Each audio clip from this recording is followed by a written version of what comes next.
Good afternoon students, मैं हूं महेश कुमार और जुगनू क्लासेज में आपका बहुत बहुत स्वागत है। तो ये हमारी 5वीं क्लास है। जो पीछे 4 क्लास हो गई उनमें अपने 10, 11 और 12 की प्रश्नावली कंप्लीट कर ली हैं। जो क्वेश्चन उनमें से छोटे क्वेश्चन आने वाले वो कर लिए हैं। जो भी आपके बड़े क्वेश्चन बच गए हैं वो अथवा वाले पोर्शन से हम क्लियर कर लेंगे। प्रश्नावली 9, 15 और 16 से आएंगे। वो क्षेत्रफल वाला क्वेश्चन सभी को आता है और जो अपना 9 की प्रश्नावली है सभी को आती है। ओके, तो अब देखो एक जो आयतन वाली बच गई, बहुत आसान प्रश्नावली है, इसलिए मैं प्रमेय में वो पोर्शन छोड़ रहा हूँ। तो क्लास शुरू करें उससे पहले कल 2-3 बच्चों के जो कन्फ्यूजन थे वो मैं आपको पहले क्लियर करवा देता हूँ, उसके बाद में आगे चलेंगे। एक डेविड नाम के बच्चे ने किया था, वो पूछ रहा था समरूपता के बारे में। और देखो 2-3 बच्चों के कमेंट आए थे, सर 18 की प्रश्नावली कब होगी। देखो डे बाय डे आगे चलेंगे और लगभग 1 या 2 दिन में एक प्रश्नावली कंप्लीट हो जाएगी। छोटी होगी तो 1 में, बड़ी होगी तो 2 में करवा दूंगा मैं। ओके, और हम सीक्वेंस से चलेंगे, ऐसे नहीं कि अभी आप 18 की तौर सीधे 18 में नहीं कूदेंगे। ओके, तो अगर वो आपको नहीं आती है तो आप इतने दिन आपकी और स्टडी कीजिए या फिर इन प्रश्नावली को आप रिवीजन कर लीजिए, उसके बाद में हम शुरू कर देंगे। ओके, अब देखो बच्चा पूछ रहा था कि सर समरूपता में एक तो जो विषमबाहु त्रिभुज है, टेक्निकल टीम मार्कर में शायद डाल के दीजिए, जो विषमबाहु त्रिभुज है, ओके, बोल रहा था कि सर क्या वो समरूप होते हैं। समझ में आ रही है बात। ये 3 विषमबाहु हैं। ओके, विषमबाहु मतलब कैसा भी त्रिभुज हो सकता है भाई, कोई नाप नहीं होता इसका। ये भी क्या है, विषमबाहु है। तो ये सारे देख रहे हो आप, तो क्या ये समरूप है? नहीं। जो विषमबाहु हैं तो समरूप नहीं है। क्यों नहीं है बेटा? ये देखो कोण कितने डिग्री का है, 90 से तो ज़्यादा ही है। कहीं पे कोण ज़्यादा है, कोई कोण कम है, किसी में 90 आ रहा है, किसी में 90 वाला तो समकोण हो जाएगा, 90 के अलावा जितने भी आएंगे। तो विषमबाहु मतलब इसका कोई सीक्वेंस नहीं होता, कैसा भी हो सकता है, बस भुजाएं 3 होती हैं। तो ये क्या है, अपना समरूप नहीं होता है। दूसरी चीज देखो, समझ में आ गया विषमबाहु क्यों नहीं होता है? क्योंकि समरूप होने के लिए अपने पास में 2 चीजें होने जरूरी हैं। 2 चीजें, एक तो संगत भुजाएं समानुपाती, संगत भुजाएं समानुपाती, एक तो संगत भुजाएं समानुपाती और दूसरी चीज संगत कोण समान। संगत कोण क्या होने चाहिए? समान होने चाहिए और संगत भुजाएं समानुपाती होनी चाहिए। समानुपाती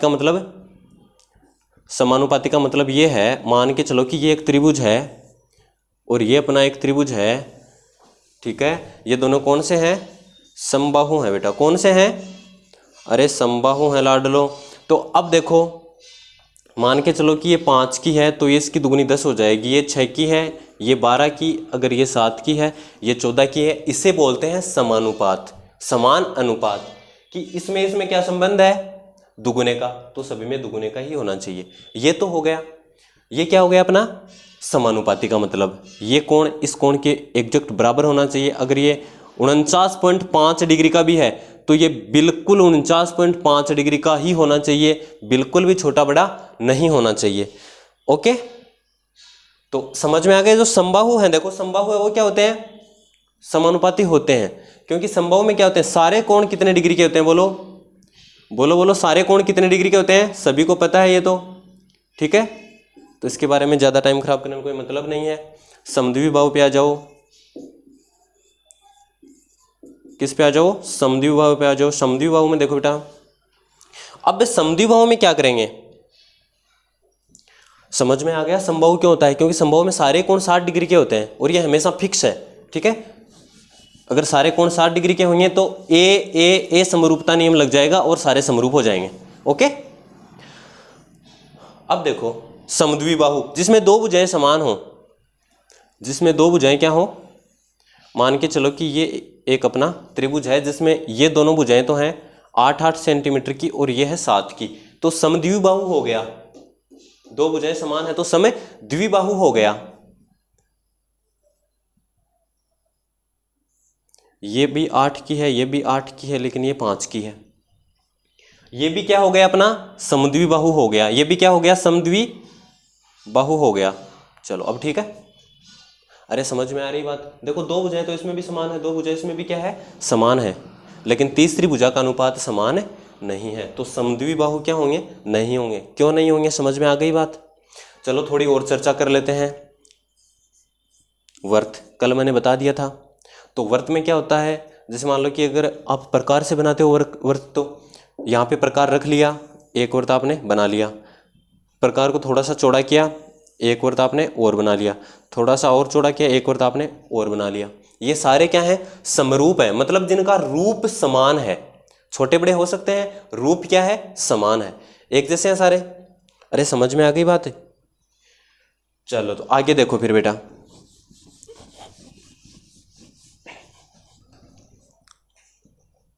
वर्त क्या हो जाएगा सभी वर्ग। अरे वर्ग तो जानते हो ना सारे, ये वाला वर्ग जो पहाड़ों वाली कॉपी में आते हैं बहुत सारे ऐसे, अब इससे बड़ा भी हो सकता है। ओके, ये हो गया बड़ा, छोटा बड़ा हो सकता है, लेकिन ये देखो अगर कोण 90 डिग्री आ रहे हैं क्या सारे के सारे, बोलो, अरे बोलो बोलो, आ रहे हैं क्या? ये भी 90 डिग्री होगा, ये भी 90 डिग्री होगा, ये भी 90 डिग्री होगा, ये भी 90 डिग्री होगा, मतलब सारे वर्ग क्या हो जाएंगे समरूप हो जाएंगे। सारे वर्ग क्या हो जाएंगे समरूप हो जाएंगे। चलो आयत की बात कर लेते हैं, आयत की बात कर लेते हैं, और मैं इन्हीं से आयत बना देता हूँ। देखो आयत में 90 डिग्री का कोण तो होता है, सभी को पता है, 90 डिग्री का कोण तो होता है, सभी को पता है, लेकिन कुछ और चीज़ नहीं होती जो हम अभी कर लेंगे। ये देख लो, चलो एक आयत और बना दूं जिससे आपको समझ में आ जाए। ये भी क्या होगा अपना, अरे आयत ही तो होगा, चार भुजा है, आमने सामने की भुजा समान है, समांतर है, सारे कोण 90 डिग्री के हैं। अब देख के बताओ कि ये सारे समरूप होंगे क्या? नहीं होंगे। आयत समरूप नहीं होंगे। क्यों नहीं होंगे? वो आपके सामने है। सारे कोण तो बेटा 90 डिग्री के हैं। अरे समझ में आ रहा है क्या लाडलो? सारे कोण तो 90 डिग्री के हैं, लेकिन सारी भुजाएं समानुपाती नहीं है। जैसे मान लो कि ये भुजा इसमें बड़ी है, इसमें छोटी है, ठीक है, लेकिन ये भुजा इसमें बड़ी हो गई। अब इसमें देखो ये भुजा तो बड़ी है लेकिन इसमें छोटी हो गई, तो फिर ये भुजा भी छोटी होनी चाहिए लेकिन ये बड़ी हो गई, लंबा हो गया ना? नहीं होगा। ठीक है, तो ये हो गए अपने। चलो और अगर आप पूछना चाहो, समचतुर्भुज, समचतुर्भुज होते हैं क्या? नहीं होते हैं, समचतुर्भुज नहीं होते हैं। ठीक है, क्योंकि एक समचतुर्भुज ऐसा होता है और यह समचतुर्भुज ऐसा भी हो सकता है, समझ गए? ठीक है, और भी पतला हो सकता है। समांतर चतुर्भुज नहीं होंगे। ठीक है, कोण फिक्स नहीं रहता समांतर में भी। ठीक है, तो ये सारे हो गए लगभग, इससे तो बाहर क्वेश्चन आने वाले भी नहीं है। ठीक है ना, समरूपता की इतने ही पूछेगा आपसे, और क्या पूछेगा? ज़्यादा तो यही है बस, त्रिभुज वाले। तो 3 त्रिभुज हो गए, 3 ही टाइप के होते हैं त्रिभुज। ठीक है, तो समझ में आ गया होगा इतना। अब चलो हम शुरू करते हैं। अब अपनी जो 13 की प्रश्नावली है, स्पर्श रेखाएं, क्या नाम है? स्पर्श रेखाएं। और स्पर्श रेखा किस पे होती है बेटा?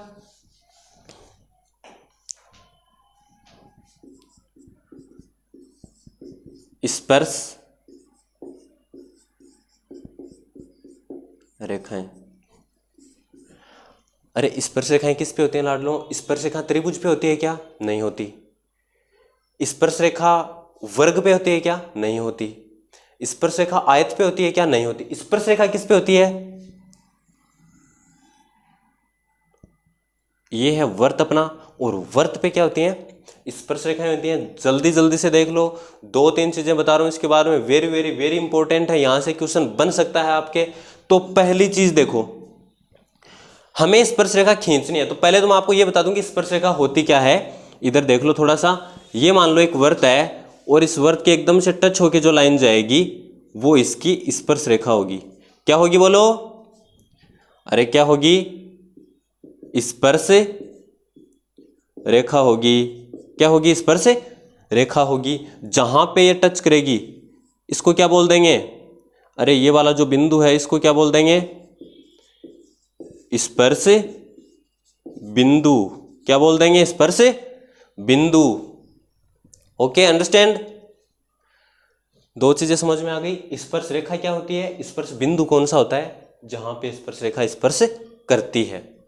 अब देखो, ये अपना एक वर्त है, ये वर्त का क्या है? अपने एक केंद्र है। ओके, तो अब क्या करेंगे? मान के चलो कि यहां पे एक बिंदु है ए, यहां पे एक बिंदु है ए, बिंदु है, और हमें करना क्या है? हमें यह करना है कि ए बिंदु से स्पर्श रेखा खींचनी है। ए बिंदु से स्पर्श रेखा खींचनी है, तो खींचो भाई। ऐसी लाइन खींच सकते हैं, इधर से भी खींच सकते हैं। ओके, तो अब देखो करना क्या है। यह स्पर्श रेखा नहीं हुई। बिंदु कहां पे स्थित है? अंदर स्थित है। बिंदु कहां पे स्थित है? अंदर स्थित है। अरे किसके अंदर स्थित है? वर्त के अंदर स्थित है। तो वर्त के अंदर स्थित बिंदु से क्या खींची जाएगी? क्या खींची जाएगी? प्रतिच्छेदी रेखा। अंदर स्थित बिंदु से क्या खींची जाएगी? प्रतिच्छेदी रेखा। स्पर्श रेखा यहां से नहीं खींची जाएगी। स्पर्श रेखा यहां से नहीं खींची जाएगी। क्या खींची जाएगी? प्रतिच्छेदी रेखा खींची जाएगी, स्पर्श रेखा नहीं खींची जाएगी। कहां स्थित बिंदु से? अंदर स्थित बिंदु से। और प्रतिच्छेद कितने बिंदुओं पे करेगी? दो बिंदु, एक तो ये रहा और एक ये रहा। दो बिंदुओं पे क्या करेगी? प्रतिच्छेद करेगी, छेद निकाल देगी। किसके अंदर? वर्त के अंदर। एक बिंदु यहां पे और दूसरा बिंदु यहां पे। इन दोनों बिंदुओं को हम बोल देंगे प्रतिच्छेदी बिंदु। ओके, समझ में आ गया होगा इतना? चलो इसके नीचे देखो, दूसरा बना लेता हूं मैं। ये हो गया अपना एक और वर्त। ठीक है, अब की बार देखो, पिछली बार हमने बिंदु कहां पे लिया था? अंदर। अब की बार मैं बिंदु यहां पे ले रहा हूं कि बिंदु न तो बाहर है न अंदर है। कहां पे स्थित है? अरे बोलो बोलो, कहां पे स्थित है? वर्त के ऊपर स्थित है। कहां पे स्थित है?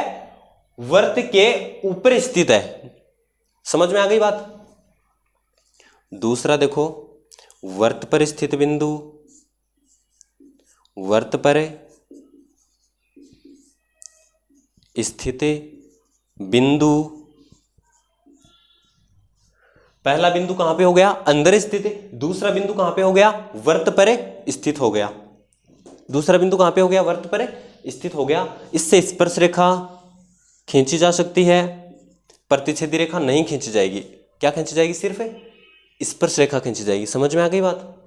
और कितनी स्पर्श रेखा खींची जाएंगी? जैसे मान लो एक तो मैंने खींच दी, और भी खींच सकता हूं क्या? और नहीं खींच सकता, और यहां से नहीं खींच सकता। जैसे मान लो कि अगर ये है तो ये भी देखो इधर से जा रही है, कि ये मान के चलो ये वाला बिंदु हो गया इसका, यहां से स्पर्श कर रही है। जैसे ही हम स्पर्श रेखा को थोड़ा सा भी टेढ़ा करेंगे तो स्पर्श रेखा दूसरे बिंदु पे चले जाएगी। जैसे मान लो कि यहां पे आ गई, अगर ऐसे खींचेंगे तो यहां पे आ जाएगी। तो एक बिंदु से कितनी स्पर्श रेखा हुई? अरे कितनी स्पर्श रेखा हुई? और यही क्वेश्चन आएगा। ठीक है, कितनी स्पर्श रेखा हुई बोलो?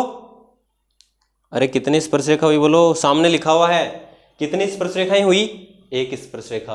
बिंदु कहां पे स्थित है? वर्त पर स्थित बिंदु। वर्त पर बिंदु स्थित है तो स्पर्श रेखा की संख्या एक हो जाएगी। आगे आ जाओ, तीसरा पॉइंट। तीसरा पॉइंट क्या होगा?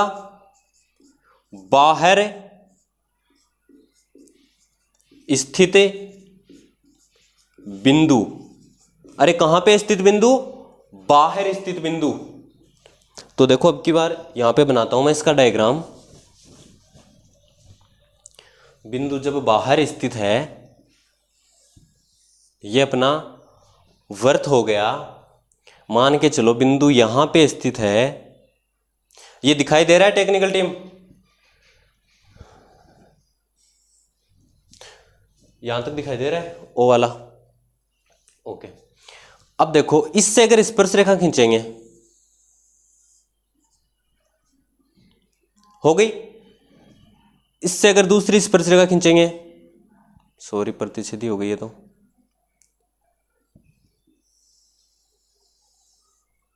ओके,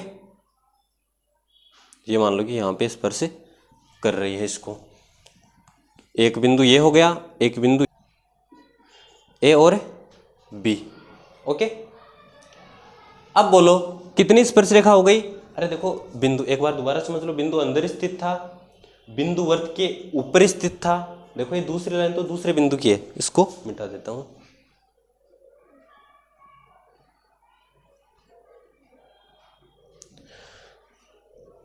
बिंदु वर्त के ऊपर स्थित था और बिंदु वर्त के बाहर स्थित है। बिंदु कहां पे स्थित है, वर्त के बाहर स्थित है। ओके, अगर बाहर स्थित है तो बोलो स्पर्श रेखा 1 और 2। बाहर स्थित है तो स्पर्श रेखा की संख्या बोल जाओ। स्पर्श रेखा कितने हो जाएंगे, 2 हो जाएंगे। स्पर्श रेखा कितने हो जाएंगे, 2 हो जाएंगे। समझ में आ गई बात। इतनी बात ध्यान से समझ लेना, कितनी स्पर्श रेखा होंगी और क्यों होंगी। ओके, अंदर कोई स्पर्श रेखा नहीं होगी, प्रतिच्छेदी रेखा होगी। ऊपर 1 स्पर्श रेखा, बाहर 2 स्पर्श रेखा। आ गया जवाब। आशा करता हूं सभी को इतना समझ में आ गया होगा। अब हम बात करेंगे बिंदु अगर ऊपर स्थित है तो। ठीक है, ये मिटा दूं, ये तो समझ में आ गया होगा आपको कि प्रतिच्छेदी रेखा, स्पर्श रेखा की संख्या 0, स्पर्श रेखा की संख्या 1, स्पर्श रेखा की संख्या 2। अब हम बात करते हैं थोड़ी सी आगे कि जब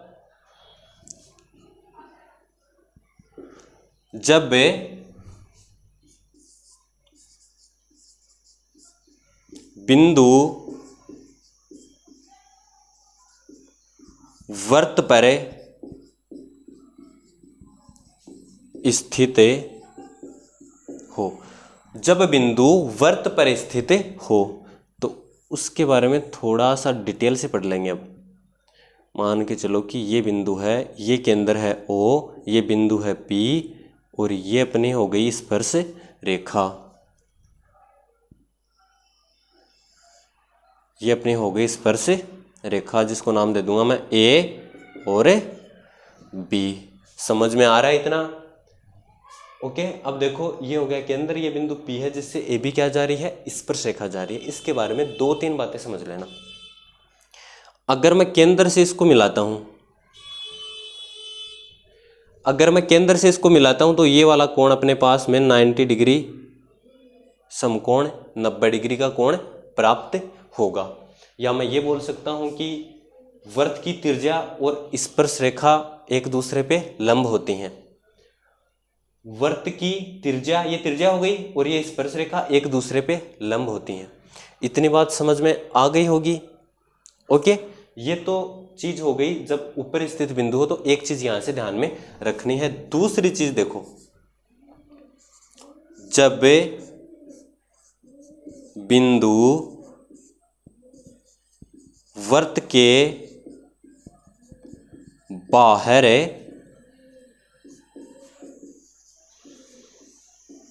स्थित हो, जब बिंदु वर्त के बाहर स्थित हो। चलो बनाते हैं डायग्राम। ये हो गया बिंदु अपना केंद्र वाला O हो गया। बाहर स्थित बिंदु है, मान के चलो कि यहां पे बिंदु ले लेता हूं P। क्यों लिखते हैं P? मतलब पॉइंट मतलब बिंदु, ठीक है ना, तो लगभग P लिखते हैं। मान के चलो कि स्पर्श कर रेखा है इधर और स्पर्श कर रेखा है इधर। मान के चलो कि ये बिंदु हो गया A और ये बिंदु हो गया अपना B। समझ में आ गया इतना। यहां से आपको क्या बात ध्यान रखनी है भाई, जब ऊपर स्थित हो तो 90 डिग्री का कोण है। अब पहली बात तो ये जो हमने पीछे पढ़ ली है कि ये कोण 90 डिग्री का होता है। किसके बीच में? त्रिज्या और स्पर्श रेखा के बीच में कोण कितने डिग्री का होता है? 90 डिग्री का।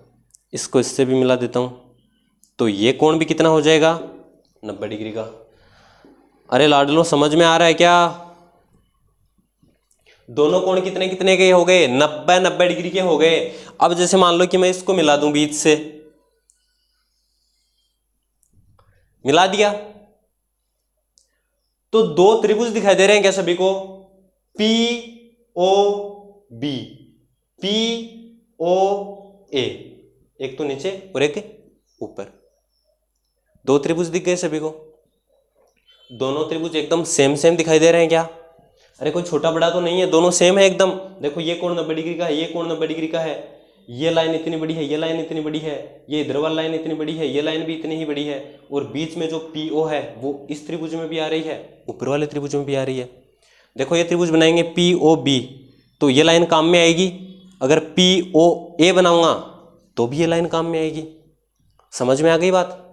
अब देखो ये हो गए अपने दो त्रिभुज। अब कहने वाली बात ये कि दोनों समरूप होंगे, ये दोनों क्या होंगे? समरूप होंगे। अब कुछ बच्चे सोच रहे होंगे कि सर ये समबाहु त्रिभुज नहीं है फिर भी समरूप क्यों है? कुछ स्पेशल त्रिभुज होते हैं जो हम अपनी तरफ से बनाते हैं, ठीक है, तो वो समरूप हो सकते हैं, उन्हें हम समरूप सिद्ध करते हैं, उन्हें हम समरूप सिद्ध करते हैं अगर वो समरूप होते हैं तो, ठीक है। लेकिन हम ऐसे नहीं बोल सकते कि सारे ही समरूप होते हैं। जैसे मान लो कि कुछ लोग अच्छे होते हैं, कुछ लोग बुरे होते हैं, ठीक है। वैसे तो सारे अच्छे बुरे होते हैं, चलो छोड़ो इस बात को, लेकिन हम बिना देखे किसी के बारे में ये नहीं कह सकते कि वह कैसा आदमी है, ठीक है। किसी को बिना देखे, बिना उसका नाम सुने, बिना उसके बारे में कुछ चर्चा करे, बिना उसके साथ बैठे, बिना उससे बात किए हम ये नहीं बता सकते कि वह आदमी कैसा है, ठीक है। तो किसी त्रिभुज को देखे बिना हम नहीं कह सकते कि वह आदमी कैसा है। सिर्फ एक त्रिभुज के लिए बोल सकते हैं, समबाहु त्रिभुज के लिए, कि समबाहु त्रिभुज है वो हमेशा समरूप होता है। बाकी की गारंटी नहीं है, हो भी सकता है नहीं भी होता है। अगर ये पूछता है कि होता है क्या, तो हम यही बोलेंगे कि नहीं होता है, ठीक है, तो हम यही बोलेंगे कि नहीं होता है। अब देखो इन दोनों त्रिभुजों में, यहां से मैं एक प्रमेय स्टार्ट करने वाला हूं अभी, ठीक है। यही प्रमेय, छोटी सी बात सुन लो उससे पहले। मान लो कि ये जो स्पर्श रेखा है अगर 5 सेंटीमीटर की है तो ये स्पर्श रेखा भी 5 सेंटीमीटर की होगी। कहने का मतलब साफ है, स्पर्श रेखाओं की लंबाइयां समान होती हैं। किसी बाहर स्थित बिंदु से वृत्त पर खींची गई स्पर्श रेखाओं की लंबाइयां समान होती हैं। एक चीज, दूसरी चीज, कोण कितने डिग्री का होता है? 90 डिग्री का होता है। आशा करता हूं इतना समझ में आ गया होगा। ये प्रमेय आ सकती है, अभी 5 मिनट में सिद्ध करके बता दूंगा, एकदम इजी प्रमेय है, ठीक है। अगर रिवाइज करना चाहो तो कर लो, मिटा रहा हूं मैं।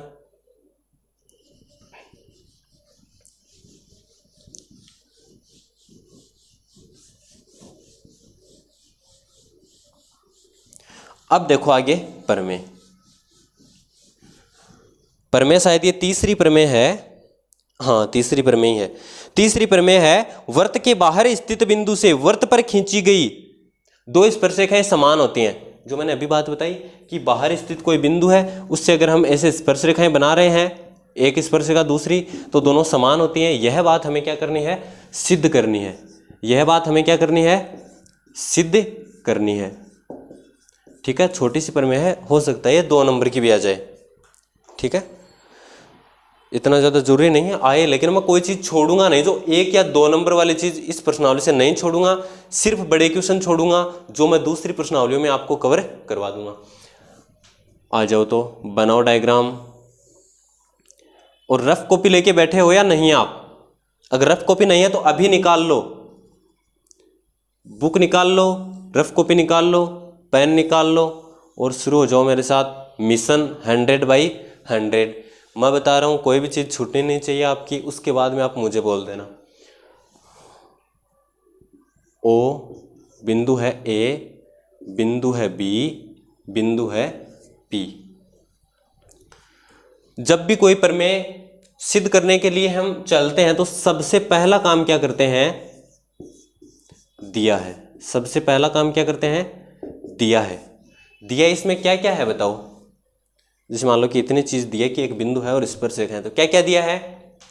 कि ओ केंद्र वाले, बोलो बोलो, ओ केंद्र वाले वर्ते, ओ केंद्र वाले वर्ते पर बाहर स्थित बिंदु P, इसको यहां पे लिख देता हूं, वर्त पर बाहर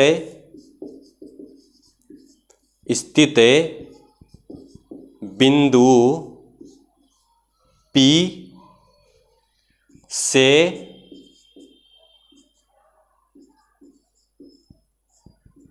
से स्पर्श रेखाएं PA व PB हैं या खींची हुई हैं लिख देते हैं। ओ केंद्र वाले वर्त पर बाहर स्थित बिंदु P से स्पर्श रेखाएं PA PB खींची हुई हैं। समझ में आ गया इतना? अब देखो आगे दिया है, लिख दिया। रचना कुछ करनी है क्या? रचना में अगर हम लिखना चाहें तो हम ये लिख देंगे कि बिंदु P को A से मिलाया, P को B से मिलाया, O को A से मिलाया, O को B से मिलाया, लेकिन कोई खास जरूरत है नहीं लिखने की, ठीक है? कोई विशेष जरूरत नहीं है लिखने की। सिद्ध करना है, डायरेक्ट लिखो, सिद्ध करना है। अब देखो सिद्ध क्या करना है? सिद्ध हमें ये करना है कि स्पर्श रेखाएं समान होती हैं, तो स्पर्श रेखाएं समान, ये हो गई स्पर्श रेखा PA, दूसरी स्पर्श रेखा हो गई PB, यही सिद्ध करना है। ओके, यही क्या करना है?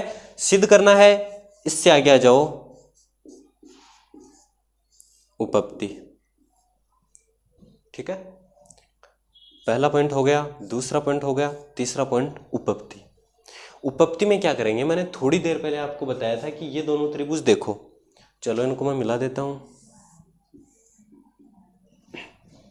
ओके, अब बेटा ध्यान से देखना, दोनों में ध्यान से देखना कि ये क्या है, AO, ये लाइन क्या है? वर्त की त्रिज्या है। BO, ये लाइन क्या है? वर्त की त्रिज्या। इस पे मैंने 2 लाइन और इस पे भी 2 लाइन, इसका मतलब क्या हुआ कि जो 2 लाइन वाली जो लाइन है और ये भी जो 2 लाइन वाली लाइन है, ये दोनों लाइन आपस में क्या है? समान है। इसीलिए मैंने ये क्या किया है? 2 लाइन इस पे बना दिया। आप 1 भी बना सकते हो, आप 3 भी बना सकते हो, ठीक है? अब देखो दूसरी चीज, ये कोण कितने डिग्री का है बोलो? 90 डिग्री का। और ये कोण कितने डिग्री का है बोलो? 90 डिग्री का। कितने डिग्री का है? 90 डिग्री का है। एक मैंने थोड़ी देर पहले आपको चीज बताई थी कि ये जो लाइन है, ये दोनों में आ रही है। ये जो लाइन है ये दोनों में आ रही है। हमें त्रिभुज को समरूप सिद्ध करने के लिए 2 या 3 चीजों की जरूरत पड़ती है, या तो 2 से ही हो जाता है, नहीं तो 3 की जरूरत पड़ती है। 3 से ज्यादा की जरूरत नहीं पड़ती है। समझ में आ गई बात? तो यहां पे देखो, यहां पे क्या हो रहा है? एक तो ये लाइन बराबर हो गई, ये दोनों 90-90 डिग्री के हो गए, और जो बीच वाली लाइन है दोनों में आ रही है, तो 3 चीजें हो गई ना। लिखना शुरू करते हैं। त्रिभुज, ऊपर वाले का नाम बोलो, इस त्रिभुज का क्या हो जाएगा? POA, व नीचे वाले का नाम बोलो,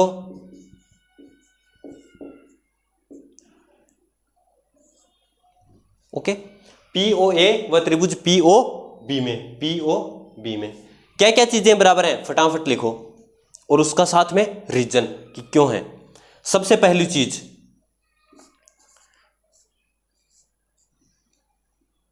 OA, PA नहीं, OA बराबर है OA बराबर है OB। रीजन क्या है?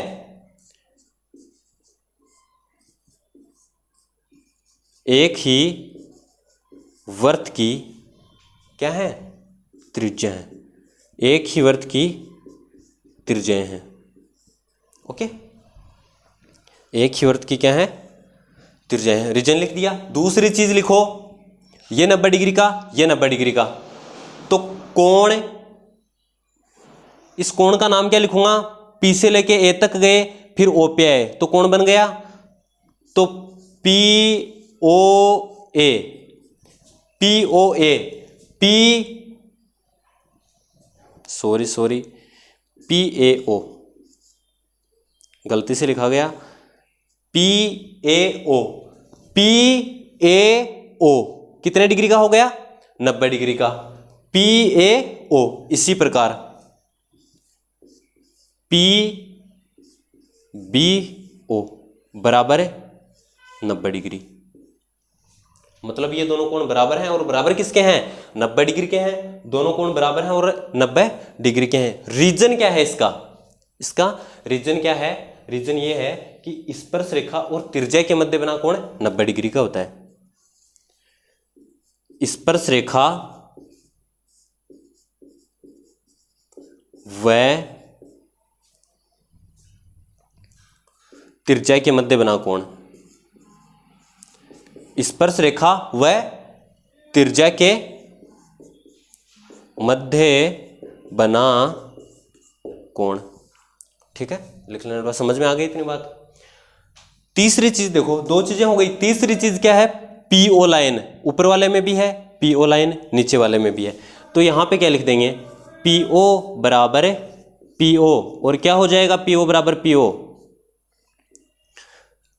पीओ बराबर पीओ, क्या है दोनों में, कॉमन है, क्या है, कॉमन है। तो यहां पे लिख देंगे पीओ बराबर पीओ उभयनिष्ठ, पीओ बराबर पीओ उभयनिष्ठ। आ गया जवाब। तीन चीजें हो गई। अब ये सोचना है कि नियम कौन सा लग रहा है इसमें, इसमें नियम कौन सा लग रहा है। तो आप देखोगे कि एक भुजा है, उसके बाद में दूसरी भुजा है, उसके बाद में कोण है, तो आप बोलोगे कि सर एस एस ए नियम, और मैं बोलूँगा कि नहीं, ऐसा कोई नियम नहीं होता है। अगर इधर से शुरू कर दें